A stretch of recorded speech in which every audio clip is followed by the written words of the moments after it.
Ladies and gentlemen, if any of you picked up watching the UFC recently, maybe within the last year or two, you've picked a hell of a time to do it, man. The sport is in a great place at the moment, and you're kind of getting the old guard come in and win fights. You're getting the new prospects come in and make their names apparent and make runs at the title. What I want to talk about today is who the nightmare matchup is for every UFC champion currently. Because listen, if you don't know the contenders right now, the lore behind the contenders, then we'll talk about it. If you do know it and you can't really pick who you think is going to be the toughest matchup, then we're also going to go through it. So listen, guys, the first person that we're going to be talking about is the 125-pound flyweight champion, Alexandre Pantoja. Alexandre Pantoja beat Kai Kara France in the co-main event at UFC 317. In my opinion, and I hate saying this because I know everyone loves Joshua Van, I do not believe that Josh Van is a nightmare matchup for Alexandre Pantoja. Listen, you look at Joshua Van's fights, he has never had to shuck off takedowns through strength. He has been able to sprawl his way out of a lot of takedowns. In the Cody Durden fight, Durden gassed after the first round. He does that every single fight. That's not shocking. Ray Saruya got him down a couple times, but also gassed because Van was just sprawling. Pantoja does a lot of body lock takedowns. I do not believe that Joshua Van is strong enough or big enough to deal with that. However, there is a man in the UFC that I do believe is strong enough and big enough to deal with the likes of Alexandre Pantoja. That guy's name. Hey guys, please, guys, I'm going to beat Pantoja, guys. Guys, I'm going to fight Piotr Jan in December. After this, I will come back for you guys. Um, Shout out Merab. I kind of mixed up Yuri and Merab there for a second, but either way, man, I think Merab is the nightmare matchup for Pantoja. I think Pantoja's going to move up to 35. He keeps saying that he wants to stay at 125, but come on, if the money's there and the UFC wants to make it for a title fight on a card, 125 is going to get stale very soon. If Pantoja beats Van, there is nothing for him at 125. Um, I love to see the division get some fresh legs. And they kind of need it. I think it's the times when the division gets emptied out like this where you kind of want something new in the division. So I think it's a lot of fun, man. I think it's a great matchup. The reasons why Marab's a nightmare matchup. Listen, first of all, Merab is genuinely like 15 years old in this picture, which is terrifying. Imagine you walk into your freshman year, like English class, right? You're kind of scouting, like we are all scouting freshmen, and you see Merab, bro. You know that your life is going to fucking change forever with this guy in your freshman year English class. Um, just a hard worker, man. This guy's got grit. He's got cardio. Joe Rogan never shuts up about how he was running the day after the fucking Umar fight or whatever it was. He's a marauder. Um, you know. Then Daniel Cormier. Listen, Daniel Cormier glazes Merab Dvalishvili. This is very important. You need a commentator to glaze the fighter they want to win, because ultimately it changes the way you view fights. It changes the way you pick fights. If you have a commentator glazing the same way that Bisping glazes all the fighters that he bets on, um, it's crucial to your success in the UFC. And finally, listen, this guy's got a lot of autism. He's got more than Alexandre Pantoja. Shout out to him and Eileen Perez. I think Merab's funny as fuck. But on a serious note, if we want a skillful breakdown, Merab is too strong for Pantoja. He's small but big. He's built like a pit bull. Cardio for days. Pantoja tends to fade late in fights. We've seen that in a couple of title fights now. Um, and for me, when I look at this matchup, even on the feet, if it has to be a standing affair, Merab is getting better, dude. And you can tell he can crack. Like, I haven't seen people drop Corey like that, really. Piotr Jan dropped him with like a spinning back fist and a spinning heel kick. Like it wasn't a right cross, or a right hook. So I like Merab in this matchup, man. I think he's a nightmare. Speaking of Merab, listen, this guy's cleared out 135. There are zero nightmare matchups left for Merab Dvalishvili at 135. No one can match this guy's pace. No one can match his cardio. No one can match his style, except for Lockdog Oliveira. Listen, You're going to tell me right now that Vinicius Oliveira couldn't beat Merab Dvalishvili. Look at the style. He swings from his hips. He's a marauder. He swings from his hips. He doesn't give a fuck if you take him down. This is the guy that almost submitted Said Nurmagomedov. He out autisms Merab Dvalishvili. Do you know how hard it is to out autism Merab? To be able to fight more autistically and more chromosomally dense than Merab is challenging. But Vinicius Oliveira does it, and he will win the fight. I don't know how, I don't know why, I don't have a reason really. Other than the fact that like he does have for real power, which I think is interesting, flying knees. He just kind of does bullshit for the entirety of the fight. I think he'd confuse Merab with how terrible his fighting style is. He also wears his shorts like it's a diaper, which is interesting. To each their own. I probably wouldn't do that if I was in the UFC. But listen, who am I to judge anybody? I fuck with Lockdog. He's in the fucking banner. Obviously, I don't really believe that fucking Lockdog would beat Merab. But Merab has no nightmare matchups. I think he beats everybody at 135. Jan included. Umar included again. Mario Bautista, fucking... Yeah. I mean, Merab beats everybody until he retires or until he goes up to 145. And then we can talk about some nightmare matchups for Merab. Featherweight. Alexander Volkanovski. Mate. Listen, Alexander Volkanovski, in the simplest sense, anybody that is having a technical fight with him, Volk is going to beat still at this point in his career. I think he beats Lerone Murphy. I think he beats Yair Rodriguez badly. Again, I think he beats Aljamain Sterling. I think he beat Movistar. The problem that he is going to have is someone who is reckless, someone that doesn't care, someone that he already fought before, Diego Lopes.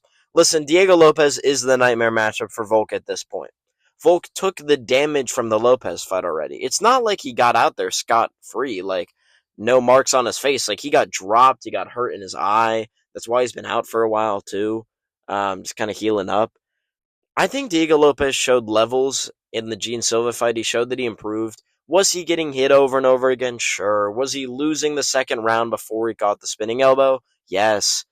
But he's reckless. He's willing to go out there and try and finish the fight. I think Volk doesn't need these types of matchups in his career.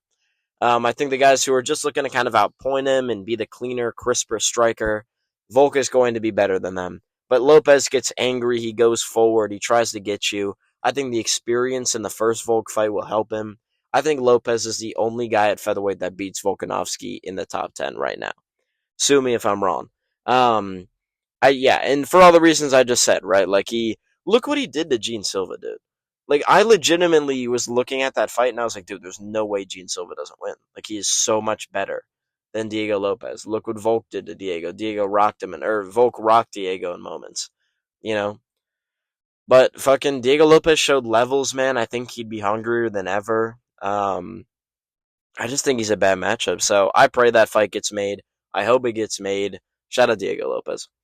Ilia Topuria is the champion at 155. Regardless of his plans in the future, we'll have to talk about the matchups here at 155 that are bad for him. Now, let's look at the contenders, guys, right? You have Dan Hooker and Arman. You have Oliveira now coming off the win versus Gamrot. You have Paddy. You have Gaethje. You have Holloway. These are all guys that are bad matchups. I will say that Max Holloway at 55 seems like a bad matchup until you think about him getting dropped by Poirier. I can't overlook that to think that his chin is still anywhere near the same. It's not. He still looked good in that fight though, but I mean, I don't think that's a nightmare matchup. I don't think Gaethje's a nightmare matchup. That guy has been colded so many times, embarrassed in title fights. Paddy leaves his chin wide open in the air. He will get knocked out cold if Ilia fights him. Dan Hooker is too reckless, in my opinion, when he fights, and he doesn't have the chin and durability for it anymore. That only leaves one guy. I think Arman Tsarukyan is the nightmare matchup, and I say nightmare very lightly. I'm treading lightly on the nightmare part, because he did get rocked by Joaquim Silva, which is interesting. It was a picture-perfect shot, a little fluky in my opinion, but Arman Tsarukyan is a legitimate threat to Ilia Topuria's title. Do I think that Ilia wins this fight still? Yeah.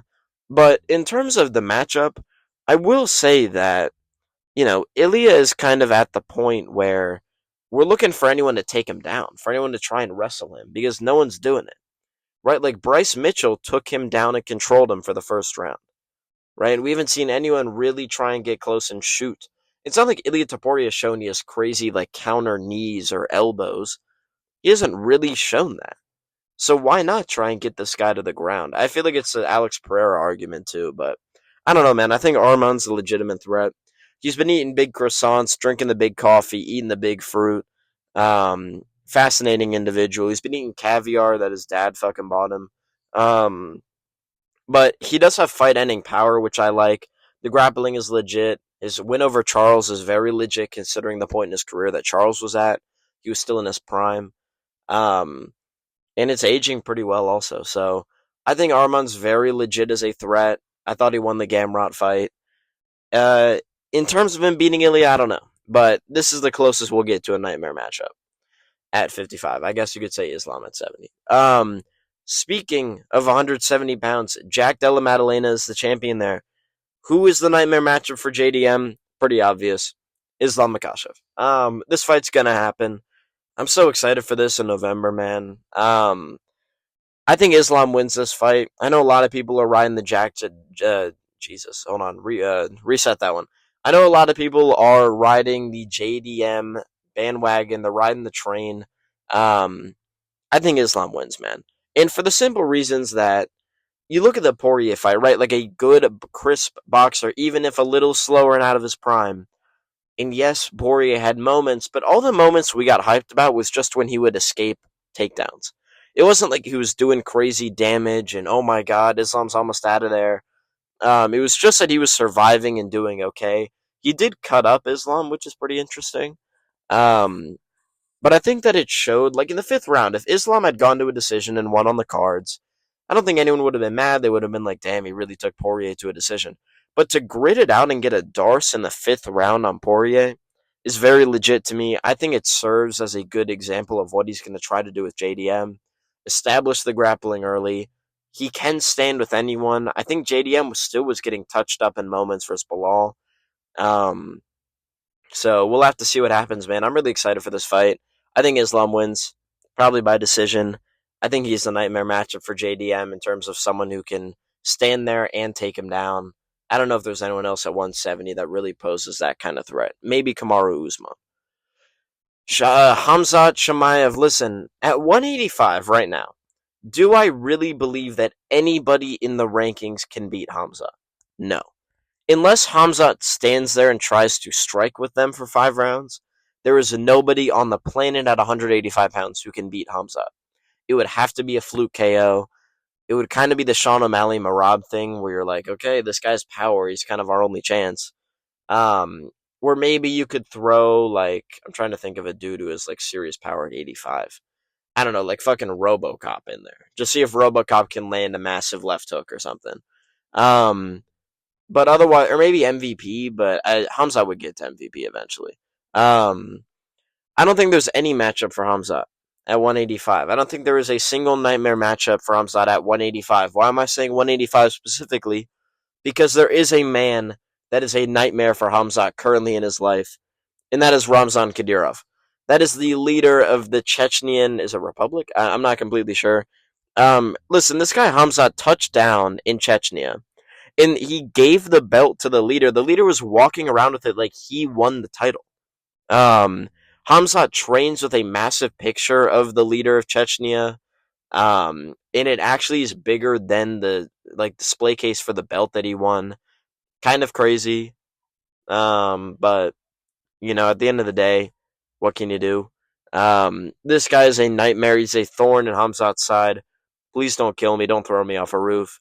But it's very apparent that this is kind of the thing looming over Hamzat instead of any contenders. If he loses, it'll be because Kadyrov fucking tells him, if you don't lose, I will kill you or some shit. That's the only reason Hamzat will lose. No nightmare matchups at all. 205. Alex Pereira at 205 to me, and listen, guys, I'm just gonna be honest. I don't think he is a nightmare matchup at 205 either. There aren't guys that are going to wrestle him at 205. All of them are strikers. They maybe can grapple, but considering he defended all of Ankalaev's takedowns, I doubt that anyone else is going to seriously pose any threat to him. Maybe you throw Jan Blachowicz back in there if he can get a win or two, but I doubt it. I think his nightmare matchup is Tom Aspinall. Aspinall's a guy that's willing to grapple, um, and he's done it successfully before. Listen, he's in great shape, and I think that's a big part of it too. He will be in there for 5 rounds if Pereira can eat the punches, and we don't know if he can. No one has been able to eat them so far. He knows what it takes. He knows what it takes to finish Alex Pereira and somebody. Um, but yeah, I think Aspinall would win if they fought. I just think he would shoot immediately on Pereira. He would get him down to the ground. And I think that's a nightmare for Alex, as someone that is going to constantly shoot on him as opposed to strike, strike, strike, shoot. Strike for 2 minutes, then shoot. That's what Ankalaev did in the first fight. And that was his mistake. I think you need to chain wrestle early versus Alex. Where you can wear yourself out as long as you have better cardio than him. So I think that Aspinall will be the nightmare matchup, dude. I don't think there's anyone else at 205. I mean, Yuri, I don't think so. He looked worse versus Khalil. Khalil's not a nightmare. Rakic definitely isn't. Ankalaev a third time isn't. Olberg is not, in my opinion. I think he's chinny. He has good range. It would be an interesting fight, actually. I'm not going to say chinny, only because he lost to Kennedy and Sachukwu. But I don't know. Olberg, to me, is also at the point, by the way, aging, where he's going to start slowing down. So, something worth noting for you guys out there. Final champ is Tom Aspinall, and there's only one guy. Jailton Almeida is the only guy that we haven't seen him against where I'd consider it a possibility that he could lose at heavyweight. Almeida's going to wrestle. It's the only aspect we haven't really seen of Tom's game, is someone shooting over and over again on him and seeing if he can get them down. I will say it's not much of a nightmare matchup. Almeida would be dangerous. It's the one thing we haven't seen. It's why I want to see this because, hey, at the end of the day, maybe he gets him down. Maybe Aspinall doesn't know what to do under that pressure, and he gets finished. But Aspinall could also just do what Curtis Blades did and punch the shit out of Almeida's head while he's in on a single leg until he kind of rolls over to the ground and gives up. Both are very viable options for things that could happen. I personally believe that Aspinall would win pretty easily versus Almeida, but at the end of the day, I'm just kind of fucking picking people. I really wanted to pick Derek Lewis because I think that Derek Lewis is the only guy powerful enough where he could fluke something on Aspinall. Pavlovich did, or not rock Aspinall, but he hit him with a big shot at one point. So maybe fucking Pavlovich again, dude. Maybe you throw Sergey Pavlovich in there again. I think Almeida's the only guy who has anything that poses a threat to Tom Aspinall. Other than that, there's nobody. Ladies and gentlemen, that will do it for the video today. I hope you all enjoyed. That was the nightmare matchup for every UFC champion in 2025. Going through the list, Pantoja's nightmare is Merab. Merab's nightmare is Vinicius Oliveira. Featherweight Volkanovski's nightmare is Diego Lopes. Lightweight, Ilias is Arman. Welterweight is JDM's is Islam Makhachev. Middleweight, Hamzat's nightmare is Ramzan Kadyrov, hurting his family. 205, Alex Pereira's nightmare is Tom Aspinall. And Tom Aspinall's nightmare at heavyweight is Jailton Almeida.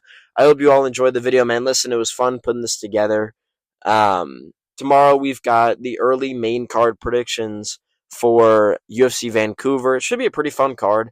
Very similar to the Rio card, in my opinion, where you're getting a lot of, or good name value at the top and then kind of iffy. You are getting some fun fights. I believe Jourdain's on the card. Drew Dober's fighting that dude who lost to Benoit. In terms of what else is on the card, I don't really know. I'll have to check it out before I make the predictions, obviously. But Marlon Vera will be fluking Ayman Zahabi, and I will be Venmoing him infinite amounts of money. So let's pray for that. I'll see you guys in the next one. If you enjoyed this one, like, comment, and subscribe. The TikTok is at MoneyManziel MMA. Go show it some love. Go show the YouTube Shorts some love. They've been getting a lot of views recently, so that's been cool to see. Let me know down below who you guys see as the nightmare matchup for each of these champions. This was kind of off the top of my head. I was just looking at the rankings, kind of thinking. I really think there are a couple of guys who do not have anybody right now in the UFC who can threaten them. And that's kind of scary because you want someone who is a exciting matchup. And I just for guys like Hamzat and Merab, there's no one that you can put them against where I'm really that excited because I know that Merab and Hamzat are going to win. So I don't know, man. I'll see you guys in the next one. Hope you enjoyed. Peace out.